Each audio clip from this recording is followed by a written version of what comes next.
Now, you know what? Now, I think this is a really good thing that you two guys have got going. Thanks, man. I take it from a groundbreaker like Ron Simmons. He knows something good when he sees it. Damn! Y'all heard it from him. Hey, Wrestling World, keep up with the culture and listen to this episode in full on YouTube, Spotify, Apple Podcasts, and Google Podcasts. Make sure to give us a follow on TikTok, Instagram, and Facebook, and fall under the influence. What's going on with it? Welcome back to Cultural Influence, and this time we are in our interview bag with this one. We've had a pleasure of seeing my man in the ring, you know what I'm saying? Beforehand, because you're very agile, you know what I'm saying? And like you're not a small guy, but you get in the ring and you just move like there's air underneath you, man. Like in 2015, Trinity or Naomi or whatever, she followed me on Instagram and I started talking to her about it, and that's when I was like, yeah, this is what I'm gonna do. I noticed you won a intergender tag team championships. I thought that was really dope. Yeah. Y'all know y'all are the first intergender African-American tag team champions. As you guys can see, you know, man, he's gotten in some trouble, man, with a firearm. And remember that promo that Arn Anderson cut not too long ago, where he was talking to Cody? I pull out the Glock, put it on his forehead. I've been watching wrestling for almost 25 years, and I have never seen a 450 splash like that. No Single in the Hills Part 3. Is it even a 450? Like, it's a swanton, man. It's a swanton 450. You right here, PJ.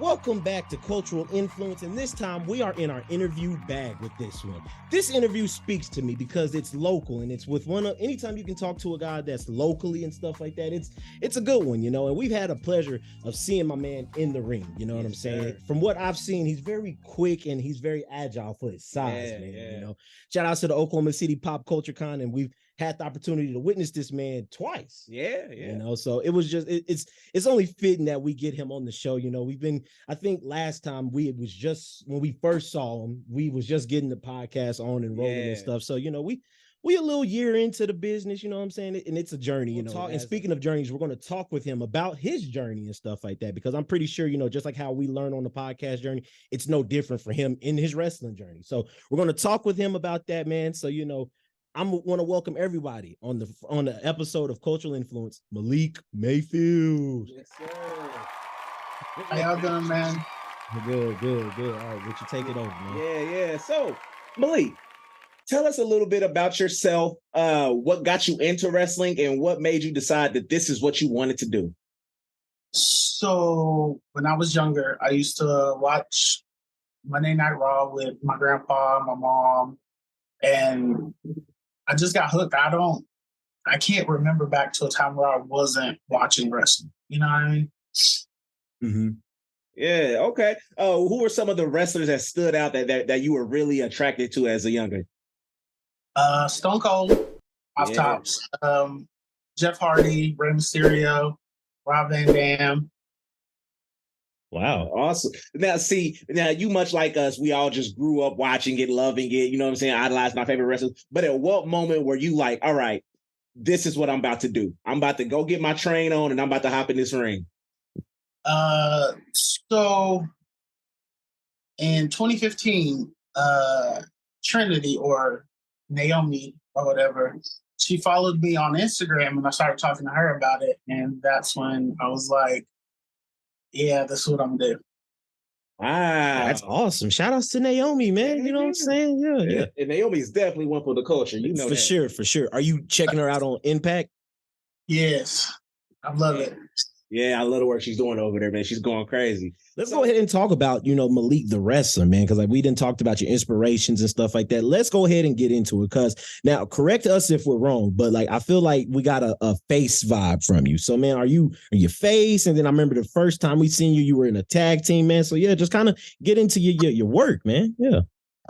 So when y'all first saw me, I was the cheer captain, like full-blown pom-pom, tag team with Chosen Influence. But now I'm the moment.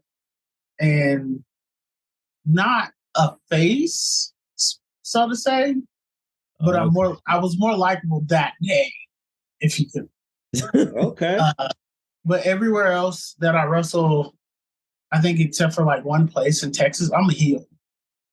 Really? And I'm with a group called Coda Brand. It's me, Neo Genesis, Cappuccino Jones, and our manager, Cam Makota. Okay. Oh, okay. Nice. Okay. Now I want to ask you what is well, obviously there is a difference, but there's a huge difference from the cheer captain to the moment. What kind of brought about this change in your character? So some stuff happened in wrestling with me and my tag partner, and I was just like, okay, everybody's underrating me, and like everybody wants him to be that top guy, and I'm like I show y'all. So that's where the change happened, where the cheer captain was no more. It's like, it's my moment. I'm taking it. That says heel right there. That gives me like a heel vibe. You can't present that as a face. You know what I'm saying? But I get it though. You know what I'm saying?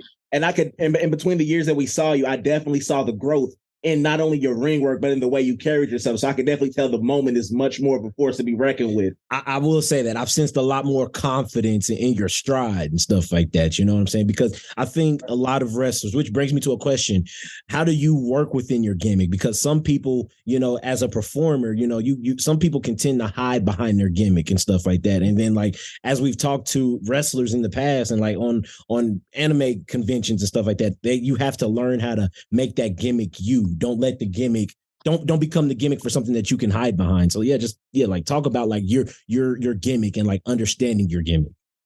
Okay, so the cheer captain was a gimmick. Of course. Okay. Because I was an actual cheerleader, so everybody was like, you should be a cheerleader. So I picked it and was like, okay, I'm gonna run with it. But the moment is legit me. So like when you see me in there, that's me. There's no night and day. It's straightforward Malik Mayfield, 100%. Okay. I don't know why I didn't put that together, that you probably were a real cheerleader beforehand, because you're very agile. You know what I'm saying? And like, you're not a small guy, but you get in the ring and you just move like there's air underneath you, man. Like, it's awesome. That backflip he did, that handspring, I'm like, yo. So tell me a little bit about your ring work. Like, what's your finisher for, has your finisher changed in between gimmicks? Yes. Okay. So my finisher last year during the cheer captain era was the split leg moonsault. Okay. And today's the 19th? Yes. Actually. Exactly a year ago today did. I did the split leg and the ropes broke on me. And I landed on my head and I was in a neck brace for like 2 weeks. So I switched it up. Yeah. That must have been scary right there. Yeah. My finisher now it's just a glam slam. Okay. I think y'all saw that, the popcorn. Yeah. Yeah. Man stole the win from you after you hit it, but yeah. So talk about that freaking, man. That sounds like a freak accident, man. Like, Yeah. I remember it, but when it happened, I didn't feel anything. Like the referee was checking on me and I was like, I'm okay. I just bit my tongue. Like I didn't know until after when Devion and Kane, KOA, they were at the PopCon too. They came to the back and were talking to me and told me about it. And I didn't remember it. So they rushed me to the hospital. Doctor said I was fine.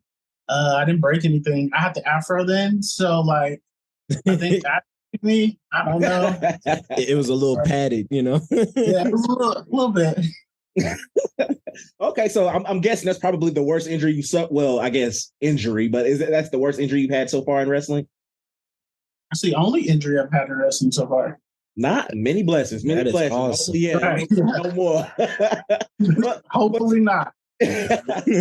Well, you said you were named off a couple people that you were with that we saw at the PopCon.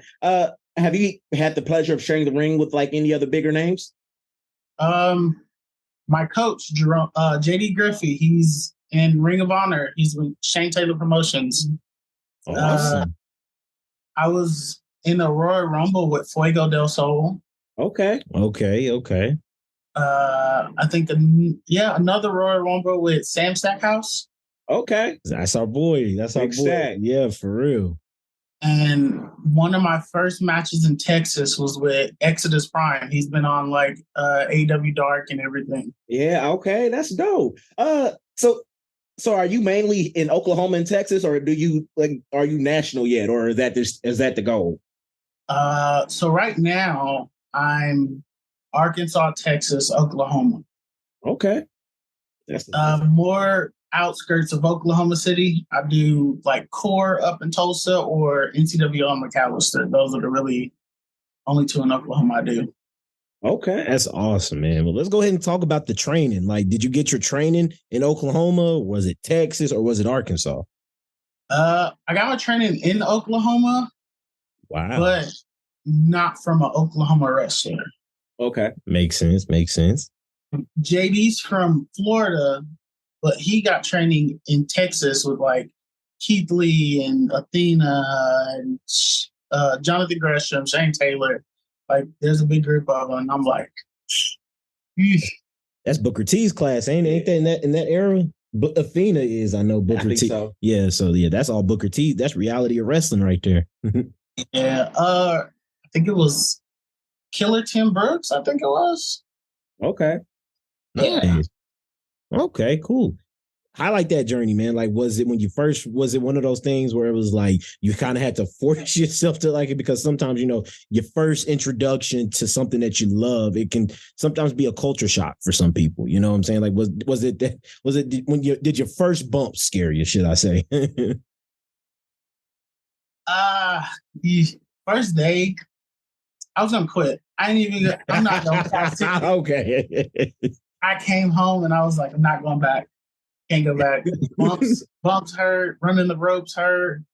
Like, I think it was like 6 years at that point when I haven't been like fully active, because I graduated in 2014, started in 2020, like no running, jumping, none of that. It was bad. But Jerome called me and was like, hey, are you going to quit? I was like, I'm coming back. And I think only 5 or 6 of us graduated out of the whole class. Wow. So running the ropes, okay, like I've always heard multiple people say like it hurts. What is it about that run? Because like when you look at it visually, obviously I'm not a pro wrestler, but like when you look at it, it doesn't look like it hurt. What about it that is running the ropes that us wrestling fans don't know about? Like what about it hurts? So some rings have actual rope. Mm-hmm. So it's just tape over the ropes. And some rings have like wire cable with just tape over. So like the harder you hit it, the more, well, you can't see it on my back, but like the whiter wrestlers, like it's red lines all across their back because it's so tight. And like when you hit them, it's like a well. Oh, okay. And sometimes a lot of people hit it. So your speed kind of dictates like how much the impact is. So if you're going at that rope 100 miles an hour, it's not going to be nice to your back then, in other words. Oh, no, it's not at all. Speaking of that, I want to ask, like, you get beat up for a living, you beat up people for a living. How are you feeling right now? Yeah, man. I've been on the break since like mid-July. Okay. Like I've done like little shows, but nothing like too big, like 5-minute matches, but nothing like. So I'm good right now. Perfectly fine. Awesome. I remember last year after I started following you, I noticed you won a Intergender tag team championships. I thought that was really dope. Yeah. Can you tell me a little bit about that experience? So me and Olivia, she was in Chosen Influence with me. Right after Chosen Influence broke up, we got a call from Core Professional Wrestling in Tulsa. They're actually running right now as we speak. Okay. But it was like, hey, we have these tag titles. They're on this woman named Skylar and her partner Drake. We want y'all to come in and wrestle them. And we went in and we didn't know, like, we won. everything was perfectly fine. We didn't think about anything. We were like, okay, we won tag titles, Yeah. whatever. And then we got a message, and they're like, y'all know y'all the first intergender African American tag team champions in Oklahoma. And I was like, huh? Yeah. So I called her, and she was like, you got the same message, right? And I was like, yeah. And we were just happy. We was like, okay, this is what we doing now. This like what? We was just lit. It's a good feeling to create that path for people to come. Yeah, you're definitely already breaking down boundaries and setting new standards for wrestling in this area. And I just thought that was extremely awesome. And I've seen Olivier do her thing, and she's been killing it here lately too, man. So it'd be great to get her on the show at some point. But so is that the only championship you've won so far, or do you have any in your sights? So I am a 2-time All-Star Pro Tag Team Champion. One with this guy named Malik Mayfield, and then another one with Chosen Influence with Luke Richmond. And then I'm the inaugural Tag Team Champions at NCWO with Luke and Chosen Influence. And then I'm a 3-time live stream champion for All-Star Pro. So I want to know about some of the promotions in the area. Which ones would you want the fans to be on the lookout for? Yeah, definitely in Oklahoma, man, for sure. NCWO and McAllister for sure. Okay. Core is doing good things. UWO in the city, I think they do monthly or weekly shows or something like that. And they also do a Patreon show where I think it's $5.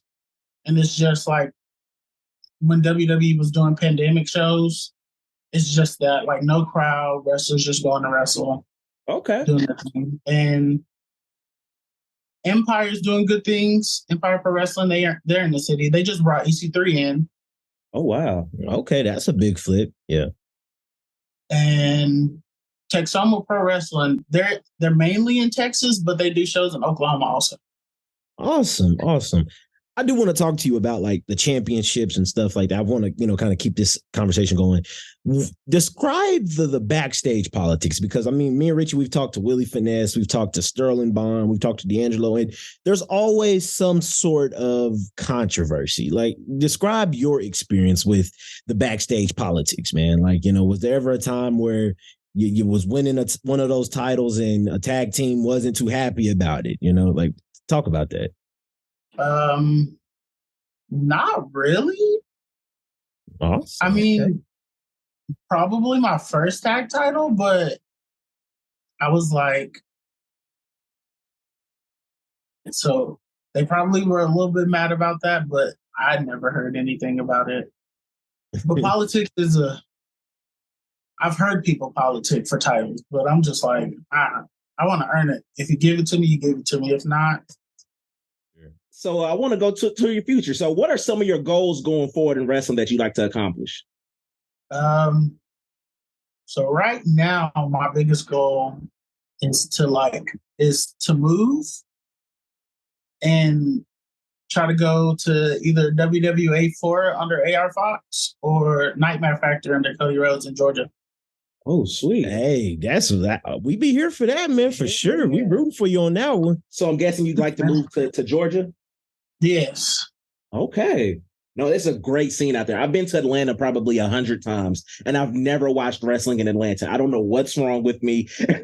I don't know why I've been tripping, but there's so much good wrestling out there, and I've never got to experience it there. So there's a lot of good wrestlers out there.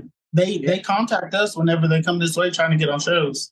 Really? Okay. Yeah, to get some workers. Oh, okay. That's what's up. I want to talk about something though. I want to talk about the Oklahoma scene here, because I think Oklahoma, for some reason, in the entertainment industry, we're always seen as behind. And I think that, when it comes to wrestling, some might say that it's no different. Oklahoma's behind.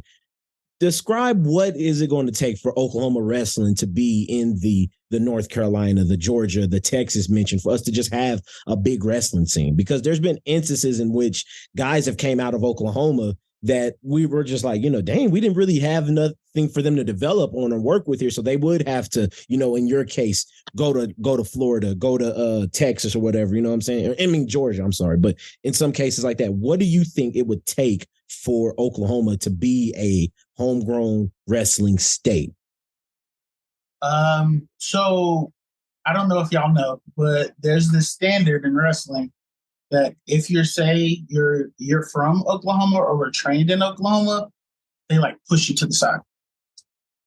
And I don't know what it is, but like Fuego, he's from Oklahoma. He lives south Oklahoma, and he made it out. Jack Swagger made it out. Like there's some Oklahoma talent that can, and I think it's just we gotta stop being lazy and like actually put our names out there and travel and actually reach out to people and make those connections. Nobody's trying to. Everybody's like, oh, I'm good. But you got new talent like me and Olivier, Gatekeeper, Cappuccino. We're all trying to do this and make it big, but everybody's like, oh, they're from Oklahoma. Yeah. Yeah. I actually just started kind of following Cappuccino and seeing some of his stuff. Tell me how you linked up with him. What made you all decide that you wanted to link up and become a faction? So, Cappuccino, I met him at, I think it was at Texoma. He came down for a seminar. I think it was the Rocky Romero seminar. And I was backstage. I was getting ready for my match. He walks in. He was like, "Hey, Malik, how you doing?" And I was like, "I don't know who you are, but how you doing?" Shook his hand. Never seen him wrestle before. And then I rode up with Luke to a show in Bristol, and Cappuccino was the first match. And I was like, okay. So right after his match, I go outside. I call up the promoter for NCWO, and I'm like, you have to book this guy. I was like, he's probably like 4 or 5 months in. And I was like, he wrestles like me when I first started. Yeah, and great. He booked him. The next show, it was the April show. He booked him, and we had a triple threat match. And he hit his finisher on me, and the other guy threw him off of me and tried to pick me up for his finisher. I hit mine, and after the match, he hit him with a chair, and he joined the Coda brand. It was either that or he got jumped. I don't. Sounds like he made the right choice. He made the right choice. That's awesome. So you guys are traveling from promotion to promotion as a faction, or are you guys mainly one faction in one promotion? So we're a faction at NCWO, a company in Arkansas called Gladiator, and UWO. Okay. And I think that's about it. But we're not so much a team. Okay. We're just like a faction. We're all singles wrestlers. Okay. That's what I was wondering. Team together, then we team together. Okay. So I like that. It's always good to have somebody to watch your back. You know what I'm saying? Yeah. Yeah. Is it kind of hard, like living up to the moment gimmick and still being a faction at the same time? No, because with Neo and with Cap, they're neither one of them are like in the same path as me. Like we're all on the same path, but I'm on the path to like trying to prove that I'm one of the top wrestlers. Yeah. And Neo's like he's native, so he's trying to prove that he's one of the top natives in Oklahoma. And Cap just likes punching on people. So I don't know. That sounds like a good mix. Down to it, I mean, if it comes down to it where I have to face him, I will. Yeah. I'll show him who the top dog is. Yeah, because it sounds like you've kind of, had your runs in the tag team division. You're ready to show the world what Malik Mayfield, the solo competitor, is about. Yes. Most definitely. That is awesome, man. That is awesome, dude. And so that Guthrie promotion, what is the name of that promotion again? I just wanted to make sure before because I've been following them and stuff like that. The one that was down with, it's called what? BCW. But is it Bugs? I forgot Buzzsaw, right? Buzzsaw Wrestling. Yes. Buzzsaw Championship Wrestling. Okay, awesome, man. That's a good company too. I forgot about them. He only runs like 4 times a year, so it's like yeah. Oh, okay. 4 times. Okay, that makes sense. Yeah. That makes sense. All right, guys. We've reached this part in the podcast where Richie is just going to name some random wrestlers, and Malik just has to tell you if they're a Hall of Famer or not. The Viking Raiders, Hall of Famer or not? Hall of Famers. All right. The Brian Kendrick, Hall of Famer or not?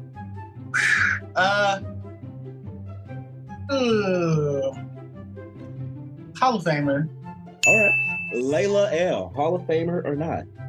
Oh, definitely Hall of Famer. Most definitely. All right. Corey Graves, Hall of Famer or not? For commentary, yes. Okay. Wrestler, no. The modern day Maharaja, Hall of Famer or not? What? On down the line, yes. On down. Alicia Fox, Hall of Famer or not? Definitely. Most def. Virgil, Hall of Famer or not? Who was that again? Virgil. Ted DiBiase's henchman. I think there's the there's the answer right there. Virgil. Oscar, Hall of Famer or not? Yes, grade A Hall of Fame. Yeah, I don't even know why I asked that. Mustafa Ali, Hall of Famer or not? Not yet, no. Okay, well, before we go, man, I need you to put yourself over, brother. Tell everybody where they can follow you at, your socials, merch, where they can buy it if you have a store. Just, tell everybody where they can find you at. So all my socials is at Jamardrick. So it's at JAMARDRIC. And for all my merch, it's on ProWrestlingTees.com, or I have some shirts in person where I have Olivia's wife make them. Awesome, man. Yeah. Okay. What show can we expect you at in the upcoming? You had sent me one for McAllister coming in September, right? October. Awesome. All right, bet, man. We'll definitely be here for that for sure. Best of luck on all your upcoming matches, man. The future move. When y'all do make it out to Atlanta, don't forget about Oklahoma, baby. You know what I'm saying? For sure. I won't. Yeah, man. Everybody, Malik Mayfield, y'all. You know what I'm saying? Give it up for him for the one time. What's going on, guys? Welcome back to Cultural Influence. It is that time of the podcast where me and Richie become tag team with our takes on this segment where we go over the hottest stories in the form of a hot tag. Yes, all right. As of now, Cash Wheeler has just gotten some hot trouble. Member of FTR. Ain't he currently the ROH tag team champion as we speak? I think they might be the AEW tag team champions right now. I stand corrected. But as you guys can see, man, he's gotten in some trouble, man, with a firearm. And there's been images surfaces of his mugshot and stuff, man. And it's just a sad moment for the guy, man, Yeah, and no more details have come out about the story, but I'm glad nobody was hurt. I'm glad everybody, seems to be in a stable place for now. But remember that promo that Arn Anderson cut not too long ago where he was talking to Cody? I pull out the Glock, put it on his forehead. He was talking about, I think Cash heard that and was like, yo, this nigga spitting. I think he immediately heard that and was like, yo, I ain't finna be caught lacking out here. You know what I'm saying? We're gonna have to call him Gats Wheeler because my man ain't playing with y'all. You know what I'm saying? Y'all think it's just fists and flips? Nah, it's guns and clips. So quit playing. You know what I'm saying? So with all that being said, get off of John Morant's head, okay? Hey, yo, John Morant, there's your tag team partner. No, there's Cash Wheeler's tag team partner. Right. Dax is out of there, bro. Yeah. For those of you who haven't checked out, make sure you check out our WWE meets NBA episode. You know what I'm saying? Speaking of that, you saw that segue? You feel me? Yeah. Get nice with it. Well, the good news is he's not in any type of trouble, but with the law. Like he's going to be able to make the show in Wembley. They're not going to revoke his passport, nothing crazy like that, barring any like real reprimanding from AEW office. Mm-hmm. So if Tony just lets him cook, they're going to be cooking and they'll be at Wembley doing what they do best next week. So awesome. Yeah. So let's go ahead and switch gears into WWE for for a second. I think one of the hottest stories right now is, I think the hottest wrestler in wrestling right now is still Roman Reigns. You know what I'm saying? Like, you know, he's not even that hot at this point. He's like a tier above hot, because I think LA Knight is hot. You know what I'm saying? LA Knight's on fire. Yeah, on fire. Like Roman is still over that. You know what I'm saying? And there was an injury scare with him at SummerSlam. Yeah. Apparently he had injured himself early into the match. There really hasn't been no released moment in what he's really injured at this point. Mm-hmm. But there was already rumors of Roman being off WWE television for a while though. Yeah, I don't think that's new news to anybody. Everybody that's been a fan of Roman Reigns at this point knows that he's gonna be on a part-time schedule for the most part. But the fact that he was able to work his way through that match, because apparently the injury happened early on in the match, mm-hmm. which also is why the match probably didn't live up to everyone's expectations. You know, they did the best they could, but we don't even know what Roman's injury was, do we? They said it was early in the match though, but we don't know where it was. I heard someone say a shoulder, I heard someone say a groin, but there's no real details into what he actually injured. Okay. And so I'm assuming that, tribal combat, and one thing I want to point out, it was a tribal combat match. You would think you would see a little more, gimmick in it. It really wasn't a gimmick. Yeah, it was just a no holds bar match with people interfering, even though they weren't supposed to interfere. Yeah. Talk about family business. Yeah, but I will say Jey Uso is in rare form right now. He's in rare form. Yeah, like if LA Knight is the hottest, I would put Jey Uso just a little bit underneath him. Okay. Because Jey Uso has really stepped into his own, and I just really love what he's doing. Like, the new back tat is crazy. You know what I'm saying? He's really done a great job of separating himself from his brother. Yeah, for sure. And I think right now he's more believable as a solo act than he's ever been in his career. And he may not have become the world champion, but I would really like to see him get more of a solo shine if he ever comes back, because he quit. So yeah, I think him quitting kind of helped. I think Jey Uso alone has helped this Tribal Chief story not get so stale though.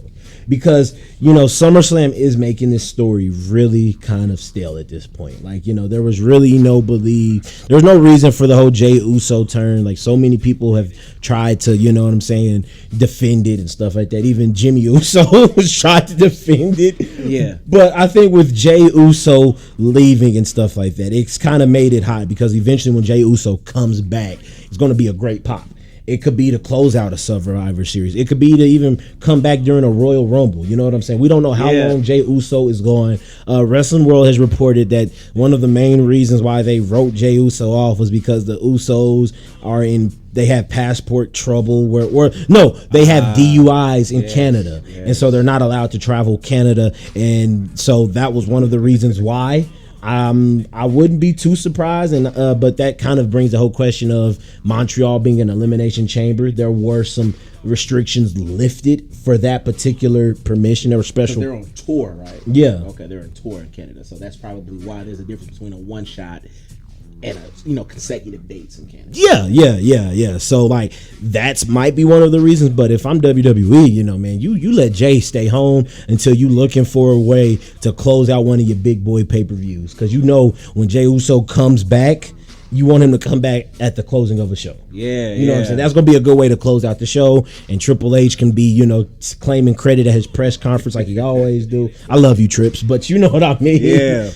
Speaking of people, speaking of the Usos, I want to talk about their father, Big Kishi. Big Clout Chasing 101. Rikishi might have spilled the beans over a big payback main event. He did, yeah. He put out a promo where it says he was working for another promotion, and it said, "Come meet Rikishi before he referees at the payback pay-per-view between the Usos." Now, what a way to spoil a main event. I mean, he quickly retracted it, and we don't even know if this is going to be set in stone. We don't even know how long Jey Uso is supposed to be out. For all we know, it could be Jimmy versus Roman at the next pay-per-view. But boy, it was really wild to see him spoil the hell out of the upcoming pay-per-view if that was going to be the plan. Yeah. Now, Rikishi has been in controversy by fans just because they feel like he's clout chasing off of his kid's name. And I mean, hey, you came out my sack, so I'm a clout chase all I want and stuff. Yeah, like I don't have no problem with that. Chasing, he's directly in the family. You know what I'm saying? And as an OG sitting back watching the youngins handle business, they're gonna have a comment or two about whatever's going on.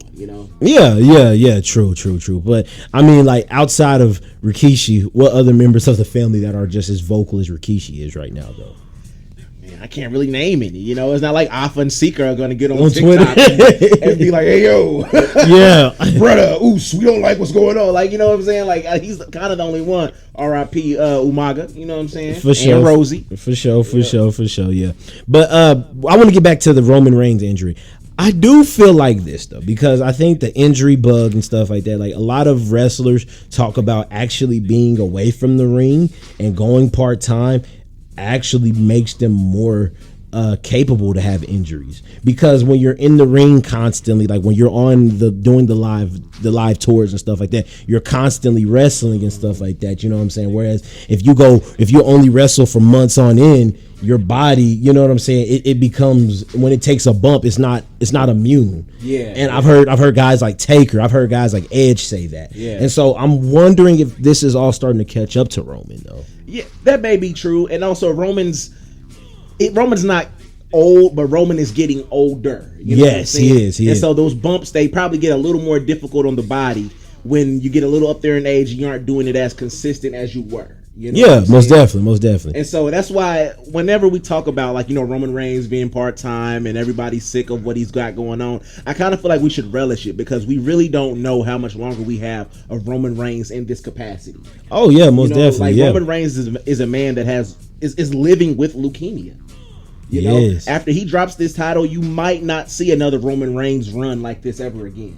And so while everybody's like hating on it and wanting it to end, I kind of feel like we should cherish it, because when it's over, it's going to be over. Yeah, because this much intrigue on pay-per-views, I can't recall a moment like this in my fandom, should I say? Because like most pay-per-views, they're pretty predictable or they're very good. But I will say, anytime I saw Roman closing out the show, I'm in for a treat. Yeah, you're in for a treat. You know what I'm saying? And I feel like we might not never. I'm not gonna say we're gonna never, but it's gonna be very hard for WWE to pull off this spectacle. Yeah, that is the Roman Reigns Tribal Chief story. Yeah, I most definitely agree. Let's go ahead and switch over to AEW, because some people feel like CM Punk, his backstage pool is running on fumes. But I gotta say this: whenever they have a show, they when the network wants a new show and they want you to be the face behind the show, that's still a little bit of power. A wise man once said, "You do what you want when you're popping." You know what I'm saying? And CM Punk is definitely popping. I mean, tell Tony Khan he's not. Yeah.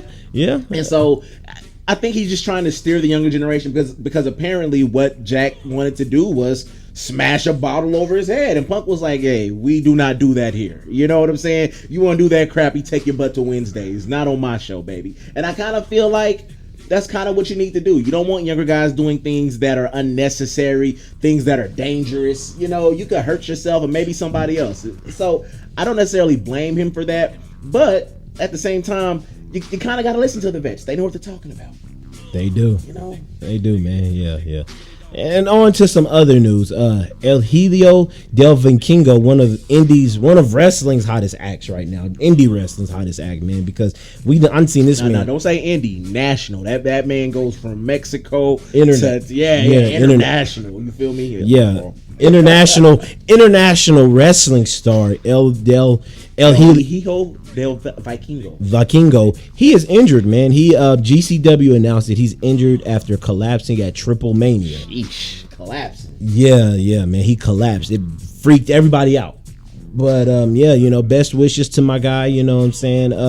I think that indie wear and tear, it's coming back to bite, and it's coming to bite with a vengeance, man. Because Vikingo, like with I think we'll talk about this later in Raw reactions, but man, Vikingo has shown me things that I didn't even think was humanly possible. Yeah, bro looks like somebody's wrestling in reverse sometimes. Yeah, man. And so hopefully he's okay. You know what I'm saying? But like some of the stuff he does, it's not hard to believe that he could get hurt, you know? Yeah. And so the fact that he's, you know, okay is something to be very happy for, because it could be a whole lot worse doing the type of stuff that guy does. Yeah, man, for sure. And same thing goes to Leo Rush. Rush announced that he's injured, and I believe he's not going to be competing in Impacts. I believe they're having a big celebration. Is it their 500th episode? Sheesh. I believe. And he's the current X Division champion, right? Yes, he is. Yes. Impact been going crazy. They have been. Shout outs to the Team 3D reunion, so I'm definitely going to watch that, man. Yeah. So we were talking about tag teams. Speaking of tag teams, I want to touch on the New Day's Big E. Yes, let's talk about it. Hot tags. Big E, so apparently his doctors have told him he shouldn't wrestle anymore. You know, and at this point, Big E's main focus is just he wants to be healthy and live a prosperous life on both legs without any issues. And can't be mad at the brother for that. You know, if we never see Big E wrestle again, I'm just glad I got to experience it, because he was definitely a great talent. Somebody that we got to see win the championship. And you could talk about it wasn't the best run ever and all that nonsense, but I'm just glad that we got to see it happen. I'm glad he got to experience that peak in his career. Oh, for sure. And so if we never see Big E wrestling, I just want to say thank you, Big E. Most definitely, Yes. yeah. As a wrestling fan these last couple of years, I've learned not to never say never. But, you know, I don't want to, I want to take it with a grain of salt. You definitely want to. Yeah. You know what I'm saying? Like, they saying the same thing about Orton, but then you hear about Orton potentially. You know what I'm saying? Yeah. Doctors told him to retire. He said, fuck that. Yeah. Make me a new theme song, damn it. Yeah. He got a remix, so, you know, hopefully he comes back. Yo, what's going on, guys? Welcome back to Cultural Influence. Shout outs to Malik Mayfield. That was a great interview we did, man. I'm looking forward to talking to more wrestlers, and especially from the Oklahoma scene, man. This episode, I felt a homie connection. You know what I'm saying? Oklahoma connection. Yeah, Oklahoma connection. It was nice, man. Very down to earth brother. It was nice talking about his journey and everything he's experienced so far, and I see a bright future in that young man's career. It is now time. You know, wrestling world is full of clowns, enthusiasts, and talented people. And in some instances, those things lead to many people going viral. So in this segment, me and Richie will be reacting to viral videos on Raw Reactions. Now, this clip right here is not really funny or humorous, but it does make you want to do something. It's a sight to see. Yeah.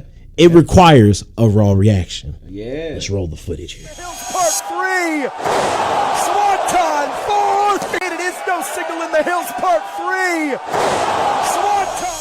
Swanton. I've been watching wrestling for almost 25 years, and I have never seen a 450 splash like that. The way he was able to do a 450, the way he was able to do a swanton and tuck it into a splash, that's one of the coolest things I've ever seen. And so when I saw that, I just wanted to give a shout out to that young man, Leon Slater.